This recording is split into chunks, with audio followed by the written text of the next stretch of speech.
My sister was always the favorite until I revealed her dark secret and turned her world upside down. I, 35, female, have always known that marriage was not on the cards for me. If I'm being completely honest, I wasn't born conventionally pretty. My mother always made sure I knew this by constantly comparing me to my picture-perfect sister, Violet, 34, female. Unlike me, Violet inherited my mother's striking green eyes and crimson red hair that turns heads wherever she goes. Next to her, I have always felt like a crumpled old bedsheet left out to dry. Adding to that, I was born with a large scar on my face, which was a birthmark, and there was nothing I could do about it. I knew my mother always felt embarrassed introducing me to people, so she must have been relieved after my sister was born. Whenever Violet asked my mother about why I had a scar and she didn't, my mother would tell her that perhaps it was my punishment for the deeds of my past life. This was not just hurtful to hear as a 5-year-old, but also confusing and unsettling. I was just a child. My own mother made me feel self-conscious and bad about my appearance from such a young age.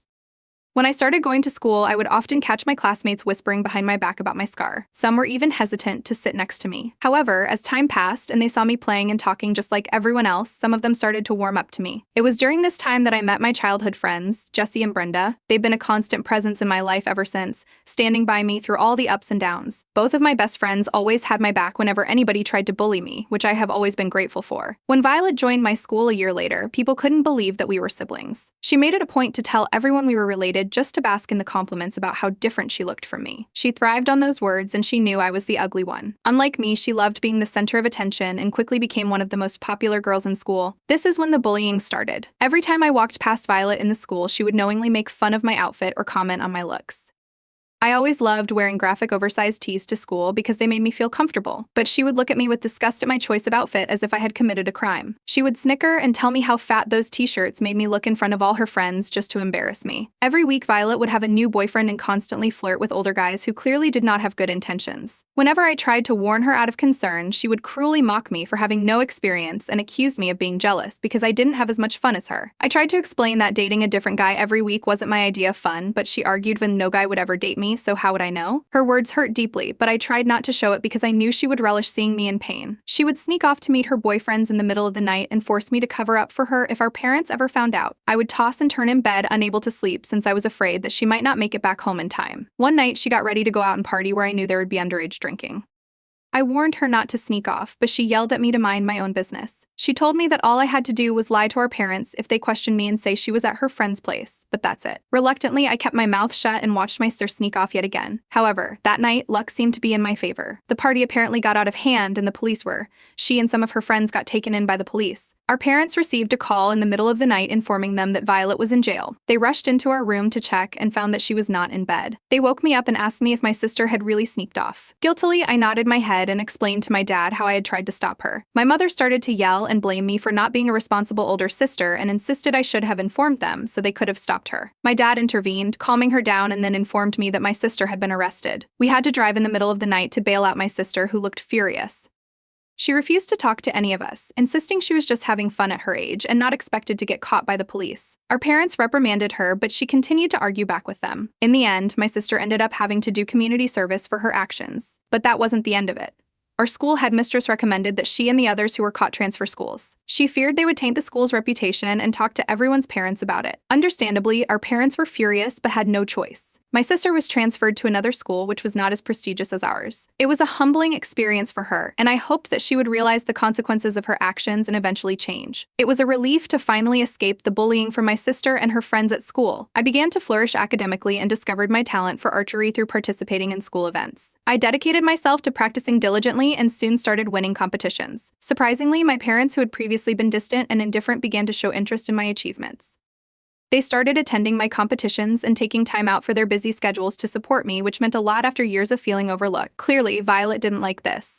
Unlike me, Violet's grades suffered as she struggled to adjust to her new school. At her school, popularity didn't matter as much, so she could not get away with things anymore like she did previously. Her former friends also distanced themselves, leaving her to spend her evenings at home instead of socializing as she once did. Sometimes I would go out to hang out with Jessie and Brenda, and Violet would try to convince me to take her along. My mother often urged me to include my sister, which I usually didn't mind. However, Violet had previously tried to bully Jessie at school, resulting in a fight between them. Both of my friends also disliked how Violet disrespected me whenever she had the chance. Despite their reservations and to please my mother, I agreed to let Violet join us. This was a huge mistake since both Jessie and Brenda were not happy to see her.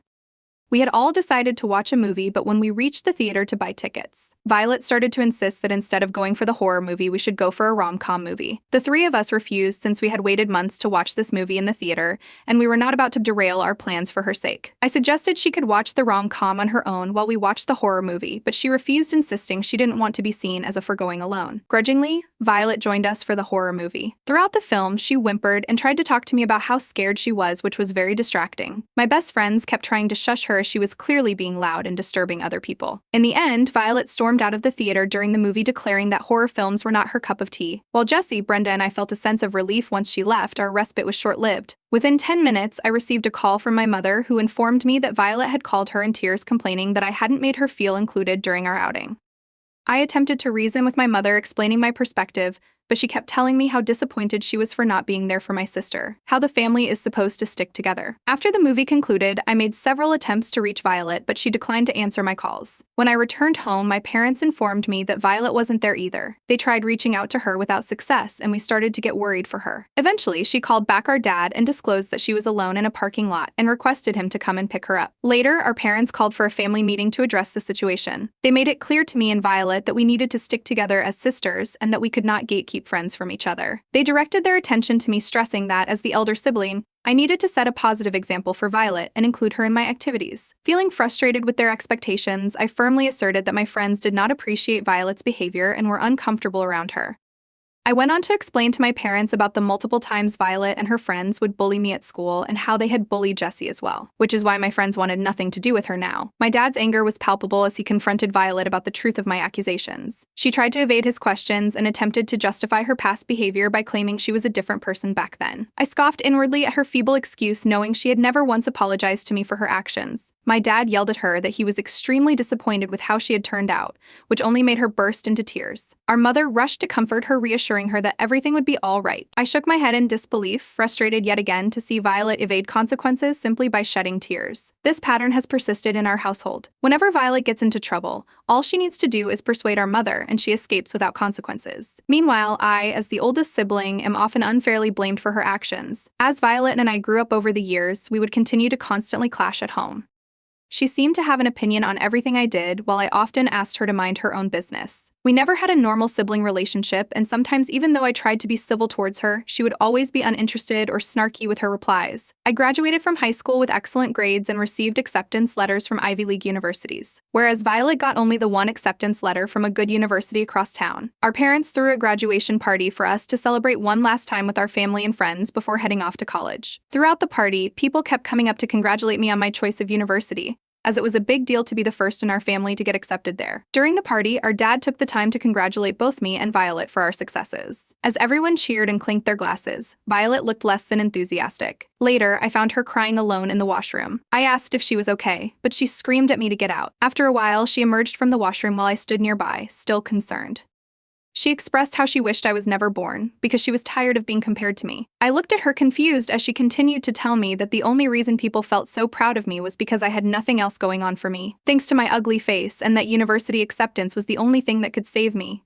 I gasped in hurt while she glared at me and walked away. I was so shocked by how unbelievably cruel my sister was that after the incident at the party, I stopped talking to her altogether. I decided that she was dead to me, and once my mind was made up, nothing could ever change it. As I went away to university, I knew her presence in my life was over. It's been years since I have ever talked to her, no matter how much our parents urge us to. Sometimes she has tried to reach out to me, but I have always left her unread, knowing that it would bug her more to be ignored. 2 years ago, I reached a decision to stop searching for A, and I began to acknowledge that my appearance might have been a huge factor in this. So instead of waiting for the perfect guy who might never come, I chose to pursue adoption and provide a loving, stable home for a child in need.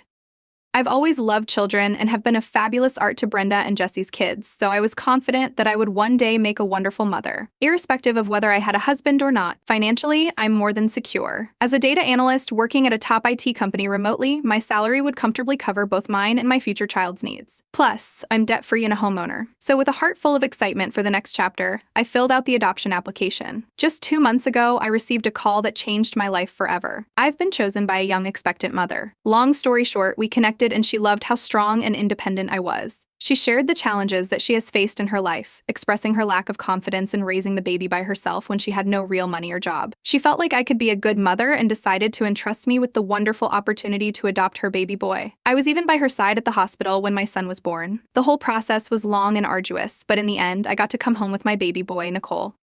No matter how many parenting books I had read, I was still not prepared for how difficult, but at the same time, incredible it was to raise a baby all on my own. It takes so much of your energy and time, and by the end of week 1, I was exhausted. However, every time I looked at my son's face, all I felt was overwhelming love and joy. If you're wondering why I did not ask my parents to help me out, it's because I never told them. I knew the moment I would bring up adoption in front of them, they would freak out. My dad might even come around the idea, but I knew for a fact that my mom would be vehemently against it. Hence, when I decided to sign up for adoption, I did not talk to them about it. Plus, I genuinely didn't think I would be able to adopt Nicole because until the very last moment, I kept thinking that maybe his mother would change her mind. However, she never did due to her circumstances. And I finally got to come home with Nicole, which was unbelievable. I badly wanted to introduce my son to my parents, but I was just waiting for the right time. Now, not a lot of people in my life knew that I had adopted a son except some of my close friends.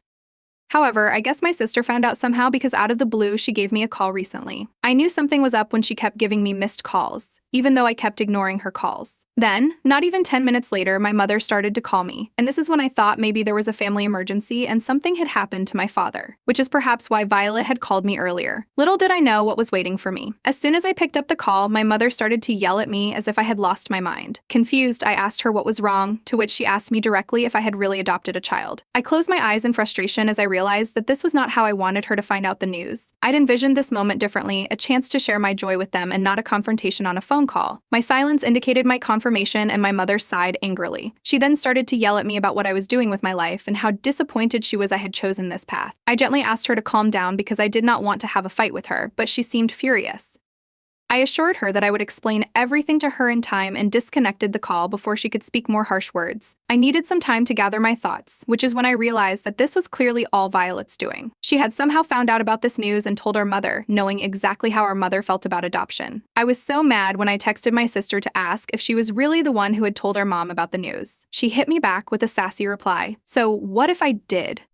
Which pissed me off further. I couldn't believe how absolutely infuriating my sister still was. No matter what I tried to do to keep her out of my business, she always found a way to butt and just to outshine me in front of our parents. It was like dealing with a pesky fly that just wouldn't go away. And to make matters worse, someone from my inner circle had leaked this information to Violet, and I needed to quickly find out who this person was so I could cut them off. I informed Jesse and Brenda about my family finding out about the news, and they were just as worried as me. They came over to my place so we could all discuss who this culprit could be who had tipped my sister off. For some time, we'd harbored suspicions about a girl named Nina because she shared a mutual friend with my sister Violet. We waited no time to confront Nina, and the poor girl quickly admitted the truth. Nina apologized sincerely and confessed that her excitement about my baby led her to inadvertently share the news with her other friends. She seemed genuinely remorseful, emphasizing that her intentions were pure as she knew how much I longed to be a mother. I sympathized with her, but I also made it clear that this was not information she should have disclosed without my consent. Despite her apologies, I couldn't help but express my disappointment in her lack of respect for my privacy. However, Nina then surprised me with some unexpected information. She confided that she was surprised by Violet's mocking comments about my adoption, especially since my sister herself had experienced a similar situation. This revelation left me stunned, and I looked at her with a mix of confusion and curiosity. Nina revealed to me that 5 years ago Violet had gotten pregnant with her boyfriend's child, who is currently her husband.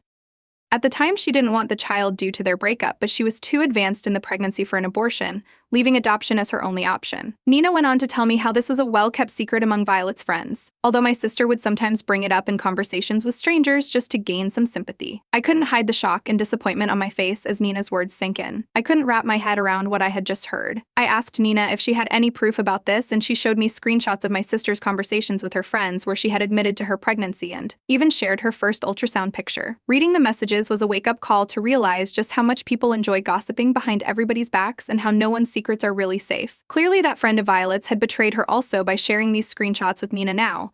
Armed with this evidence, I finally had proof of what my sister had done. I decided it was time to teach my sister a lesson once and for all, so I called my parents and told them I was ready to meet and explain everything. My dad, unlike my mom, was eager to meet me and my son, so we arranged to get together over the weekend. I insisted they invite my sister as well, explaining that I wanted my son to meet the whole family. That weekend, as I made the long journey to my parents' place, I felt a mix of nervousness and determination. I was prepared to finally confront my sister and handle things differently this time. When I arrived at my parents' place, I noticed that Violet had brought her husband Bill along as well. We had never officially met, but he seemed nice and greeted me politely. Violet, on the other hand, didn't even acknowledge my presence and refused to come into the living room to greet me. My parents were very curious as they met my son for the first time, although my mom was cold and distant, refusing to hold him. My dad wasted no time to pick up my son gently. I couldn't help but smile seeing my dad looking happy with my son in his arms. After I freshened up, I put my son to sleep as he was tired after so much traveling, and then I came downstairs to talk to everyone.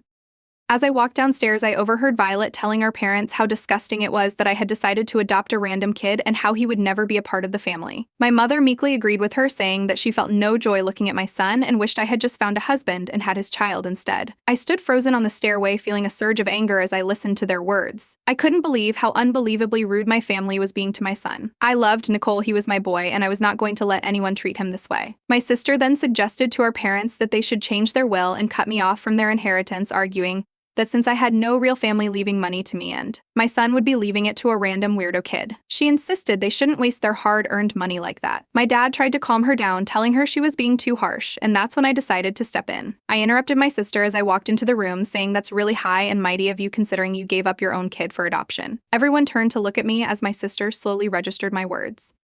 Her face turned white as a sheet, and my mother demanded, "What the hell are you talking about?" I smirked as I looked at my sister, knowing I had the perfect opportunity to expose her. Pulling out the screenshots in her ultrasound picture, I informed my parents and Bill that Violet had secretly been pregnant 5 years ago, had given up the child for adoption. My mother's hands shook as she read through the screenshots while Violet's husband looked between us in utter confusion. I continued addressing everyone in the room. Violet had the audacity to hide her pregnancy from her then boyfriend, now husband yet. Here she is judging me for adopting a child who would have otherwise grown up in an orphanage. How heartless can you be, Violet? How can you be so cruel knowing your own child might be suffering through the system? I'm disgusted looking at you. Bill's eyes widened in shock as he went through the screenshots, and then he turned to Violet with fury in his gaze. My dad tried to remain calm as he asked her if what I had said was true, if she had really given up her own child. Violet began to stammer and shake her head, but Bill, now loud and angry, demanded the truth. Violet's response then was to resort to the oldest tactic in her book, crying. However, this time I was prepared. I told her that her strategy might not work this time around, since my evidence was proof enough of her deeds and every single one of her friends could confirm the same. This is when Violet finally gives up and confesses to everything. She admitted to getting pregnant and hiding it from Bill because she didn't know if they would ever get back together. After she gave birth to her son, she decided not to tell Bill in case he would force her to become a mother, and she felt she was just too young to waste away her life as a parent. Bill's face turned red with anger. "How could you lie to me about something so important?" he demanded, his voice clearly trembling with rage. My dad's expression was a mix of shock and disappointment. He asked Violet how she could keep such a huge secret from them for all this time. My mother, who usually loved taking my sister's side, just sat in complete shock. "All this time you let us judge and criticize your sister for adopting while you had this secret?" she asked, her voice rising with each word. Violet stood there, tears streaming down her face, but this time no one was moved by her crying. I couldn't help but feel a sense of satisfaction with what I had done. She looked at me accusingly as if I was the one who had committed a crime, and I knew she wanted to cuss me out. My sister and Bill then left with him looking furious and insisting on having a private chat with her. Meanwhile, my parents stood still, reeling from the shock. A few hours later, my sister sent me a long message saying that I had betrayed her and that she never expected me to do this to her. She went on about how she was right to hate me all these years and how she wished I was never born. She also wrote that no matter how much I try, I will never be a true mother to my son, and that she will never let him be a part of our family. This makes me wonder, was I in a hole for telling my sister's secret to my parents? Should I have confronted her privately instead? Update 1. My parents have just informed me that my sister called them crying because Bill has left her. He's also threatening to take her to court, suing her for knowingly giving up his child without informing him. My sister is terrified in the entire situation, while my dad is furious with my sister and has asked her to deal with this on her own since she gave up her baby without consulting anyone. My mother feels I should talk to Bill and ask him not to pursue this, claiming that I have poisoned his mind. My dad also somewhat agrees that I shouldn't have revealed this information in front of him, but it's not like I intended to. He was in the room, and I was furious after overhearing what my sister said about my son. I told my parents that I am sick and tired of them not seeing how much my sister hates me and how differently my own mother treats me, just because I am not pretty like them. I firmly stated that Nicole is my son, whether they accept it or not, and and if they want to cut me off of their inheritance, that's fine, because no amount of money would ever make me abandon my own. I reminded them that Violet gave up her own child, yet I am being judged for having saved the kid from ending up in the system. By the end of my speech, my parents looked a bit ashamed. I decided that I've had enough with my family. I am a mother now, and I need to protect my son, so I have changed my plans and will be traveling back home tomorrow. I don't want to spend any more time at my parents' place and overhear them talking harshly about my son again. Let my parents and Violet deal with the situation as they wish. I am out. Update 2. Hello, everyone. I know it's been a few months, but I wanted to give a short update. My sister and Bill are finally divorced. He did sue her for fraud and emotional distress, leading my sister to pay him a hefty sum, which he deserved quite honestly. After the incident at my parents' place, Bill had reached out to thank me for telling him the truth, mentioning that if I hadn't revealed it, he might have gone his whole life without knowing he had a son out there. He told me that he has hired a private investigator to track down and find his son. It's sad that he's going through all of this because my sister chose to hide such significant news from him. I truly hope he finds his son soon and they get the chance to reconnect. As for me and Nicole, we are doing fantastic. It's astonishing how quickly he has outgrown his clothes. Over the past few months, my dad has reached out and apologized to me for everything. He agrees that him and Mom have always been a bit unfair to me and asked for my forgiveness. Now, he sometimes stays with us to spend time with my son. Mom hasn't reached out, and honestly, I'm okay with that. They kicked me out at 16 now. After 12 years, they went back in my life. Too bad. It's too late when I was 10 years old. My parents adopted their best friend's daughter because he had asked them to. He had said that he trusted no one more than them to give her a proper family. His daughter was around 2 years old then, and he wasn't able to take care of her. He was on the brink of bankruptcy. My parents had jumped at the opportunity to adopt her. They loved her. Whenever we went over to their place, they smothered her with gifts. I was 10 at the time and didn't understand their infatuation with her. As we grew up, it only got worse. They compared the two of us in every single thing, even though we had an 8-year difference. From tests to sports to behavior, she was their golden child. At times, I would listen to them talk about how she completed their picture-perfect family. It was horrible. I had to do all the housework. They wouldn't let me go out or have friends over. At the dinner table, they would tell me not to eat because I was putting on weight, which was not true. I was losing weight. Every weekend, they would go out and I was left alone. I would cry not knowing why they behaved like that toward me. I started fighting back when I was around 15. I called them out on their behavior and the fact that they didn't do their housework. They would get so angry. When I was 16, they kicked me out. In my anger, I took off to my best friend's house. Her parents were sweethearts and let me stay over. The next day, they went to my parents' house with me and tried to mediate, but they refused to let me in and told them to take me with them if they wanted. They had disowned me. I burst out crying there. My best friend's mother tried to comfort me while my parents shut the door in our faces. I was so embarrassed that day. I promised myself that I would never look back. I would make something of myself and stand on my own 2 feet. My best friend's mother let me stay over for a few days, but that obviously couldn't last forever. They already had 3 children. I called a few relatives and asked if I could stay with them, and they made up different excuses. My best friend's aware of this and didn't put any pressure on me. Instead, they took me in as their child. I had a part-time job, so I tried to pay them what little I could, but they tapped me on the head and said, "How dare you try to pay us?" My best friend was a big support for me back then. She would drag me out of our room and take me out. We bunked together. I informed my school about what happened, and they offered me a scholarship, which I was very grateful for. I didn't want to be a burden on the people who had taken me in. They didn't treat me any differently. Even though they had 3 children, they welcomed me with open arms. I knew I had to get into college by myself, so I studied day and night to maintain my grades. They would be concerned about me not getting out much, but I told them that I was fine. I did get into college on my own.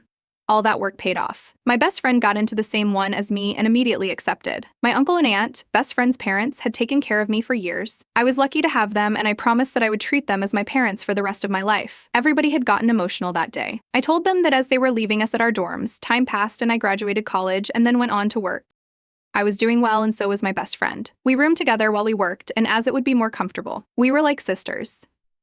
A few years later, we were both doing pretty well. We had gotten promoted a couple of times in our respective fields and had achieved some of our financial goals. We kept learning different ways to improve ourselves and implemented them. I helped out with my aunt and uncle's other children's education. I tried to send them money too, but they wouldn't take it. So instead, I kept sending them different packages that they would like. It's the least I could do to show my appreciation. When I was around 28 years old, I got engaged to my boyfriend of 3 years. He was an entrepreneur and 5 years older than me. I had developed a habit of calling my aunt and uncle mom and dad by now. They had become my family. They were thrilled when my boyfriend proposed. There were about 3 months left for the wedding. One day, my aunt called me up and told me that she had something to tell me. She was weary. I asked her what she was worried about. She told me that someone had shown up at their house. I asked her who, and she said, my parents. I was surprised.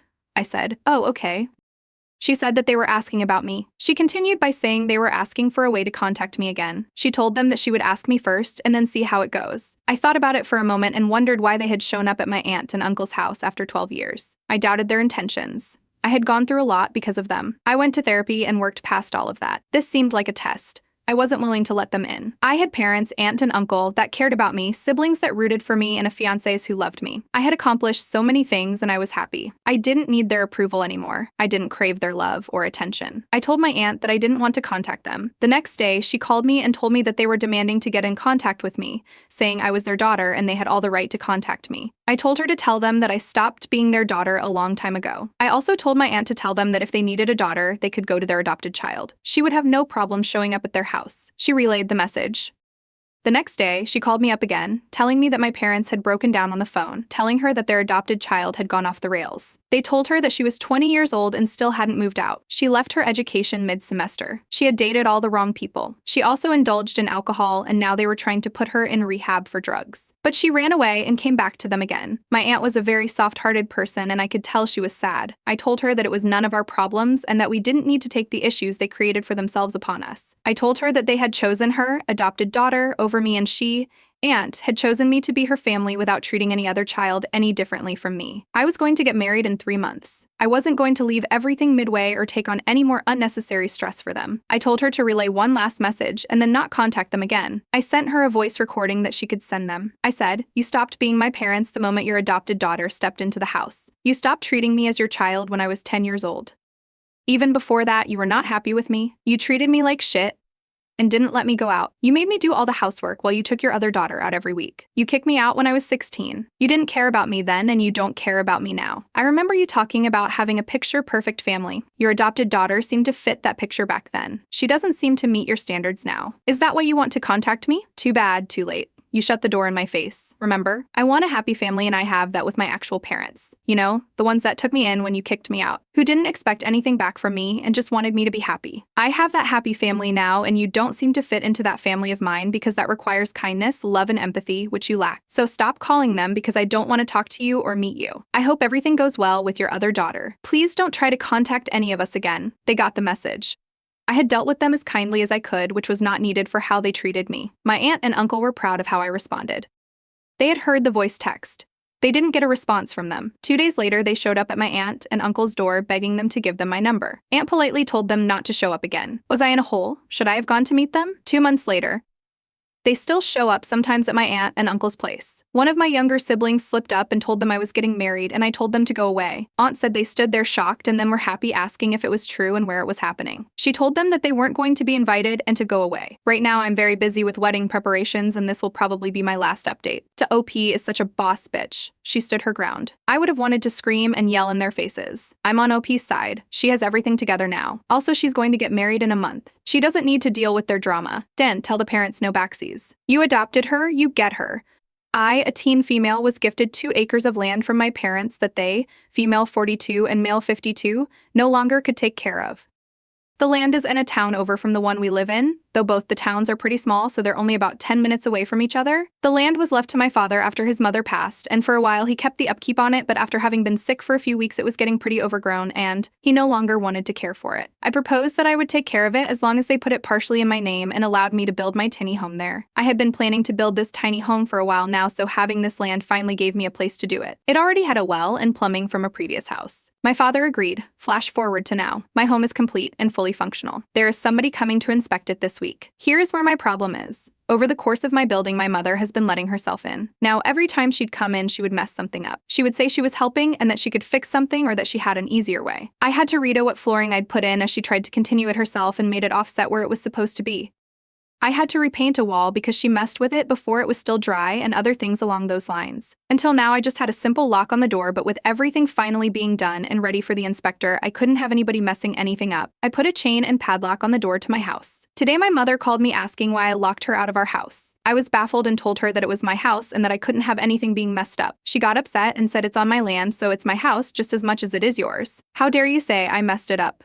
I tried to remind her that I didn't say she messed anything up, just that I couldn't have anything wrong. I reminded her that my name is on the title for the land and the agreement to me taking care of the land was that I'd get to build. She said once again that it's her house because it's her land, and I got upset and told her it's my house, I can lock you out if I wish. My name is on the title for the land. We had an agreement and I paid for everything for the house all for myself. It's my house.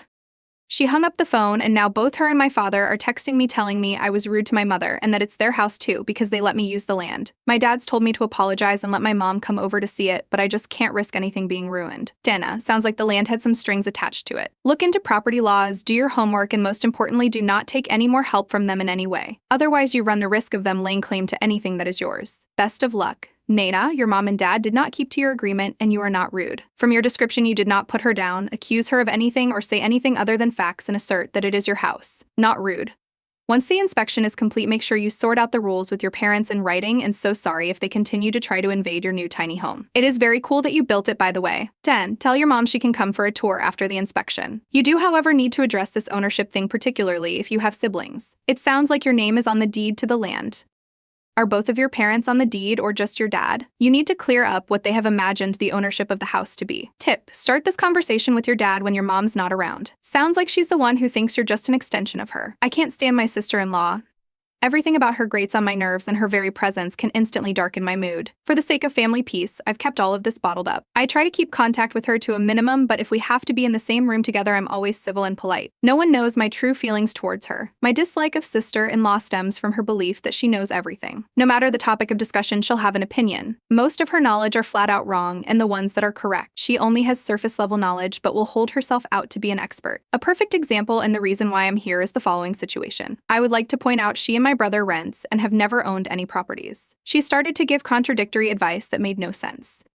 Like, I told my niece she should never buy a house in the flood zone because flood insurance is expensive and mandatory with a mortgage. Sister-in-law started to say that niece won't have to pay flood insurance if she doesn't report to the bank that the house is in the flood zone because several of her friends got away with that.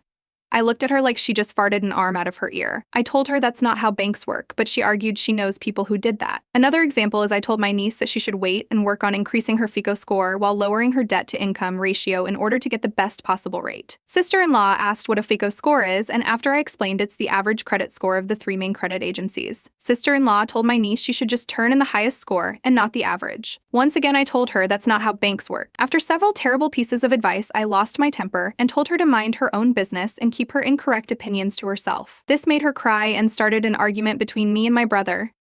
Our parents want me to apologize, but I think it's time someone tells her she doesn't know everything. Dinta, sometimes it's not what you say, but how you say it. You could have gotten your point across without losing your temper. Families are complex, and everyone has a know-it-all opinionated relative that's dumber than a box of rocks. Your family is no exception. Dana, I'm constantly amazed at how people constantly rally around morons and demand that everyone tiptoe around people who are horrible to be in social situations with. The only reason sister-in-law is like this now is because no one cared enough to take the time to explain to her that her behavior makes everyone hate to be around her. She needed to learn this more than anything else. Her parents failed her miserably, and she'll be a social outcast for the rest of her life unless people like OP put her in her place. Sister-in-law is not a third-grade child who doesn't get the math lesson, so everyone has to boost her spirits so she can still try. She didn't get an answer wrong on a test. She failed to learn the basics of social interaction. You did her a favor that apparently no one else ever has.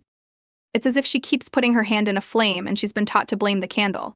You're doing right by your niece on giving her valuable information about buying her first home. Your sister-in-law is spreading false information that will have negative results if your niece were to follow even one of her odd and possibly illegal recommendations. You don't control which FICO your lender pulls. They decide that on their own. FICO 10T is going to be starting to be pulled soon for Freddie Mac and Fannie Mae lenders, so it's best they get and keep their DTI as low as possible, as well as report all on-time rental payments to the credit bureaus if their landlord does not already do so. Flood insurance is going to be even more unaffordable in the near future because of Ian and Nicole. Best to stay away from the immediate coastline since even if you're not in a designated flood zone, you still may wind up with some flood damage from storm surges. I had a family member who was a realtor when my husband and I bought, and we were given the same advice you gave your niece.